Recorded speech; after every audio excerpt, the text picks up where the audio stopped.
টানা ৪৪ বছরেরও বেশি সময় ধরে আওয়ামী লীগের নেতৃত্বে থাকা শেখ হাসিনা একাধিকবার সরকার গঠন করে বসেছেন প্রধানমন্ত্রীর আসনেও। তবে বিগত কয়েকটি নির্বাচনে অনিয়মের মাধ্যমে একচেটিয়াভাবে ক্ষমতা ধরে রাখা এবং বিরোধী দলগুলোকে দমন পীড়নের মধ্য দিয়েছিলেন আলোচনার কেন্দ্রবিন্দুতে।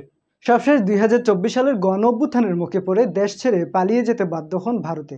তারপর থেকে কোলটাসা হয়ে পড়ে বাংলাদেশ আওয়ামী লীগ দল এবং বিতর্কিত কর্মকাণ্ডের জন্য নিষিদ্ধ হয়ে আছে তার দল। এমন বেহাল পরিস্থিতিতে দিচ্ছেন নতুন করে দল সাজানোর ইঙ্গিত। এরই মধ্যে দলে আনতে যাচ্ছে নতুন নেতৃত্ব। এমনই তথ্য উঠে এসেছে ব্রিটিশ গণমাধ্যম বিবিসির এক প্রতিবেদনে। তবে কি দল থেকে সরে যাচ্ছেন শেখ হাসিনা? রাজনৈতিক পর্যবেক্ষকরা মনে করেন ২০২৪ সালের ৫ই আগস্ট শেখ হাসিনা ক্ষমতাচ্যুত হওয়ার পর আওয়ামী লীগের মতো বড় একটি দলের সংগঠন কার্যত ভেঙে পড়ার পেছনে এই দুর্বলতাও একটি বড় কারণ ছিল। এবং তৃণমূলের নেতাকর্মীরাও তখন বুঝতে পারেননি শেখ হাসিনা অনুপস্থিত থাকলে নির্দেশনা কোথা থেকে আসবে। শেখ হাসিনা তার ছেলে সজীব ওয়াজেদ জয় ও মেয়ে সাইমা ওয়াজেদ পুতুলকে নির্দিষ্ট কিছু দায়িত্ব দিয়ে আওয়ামী লীগের নেতৃত্বে আনার পরিকল্পনা চূড়ান্ত করেছেন।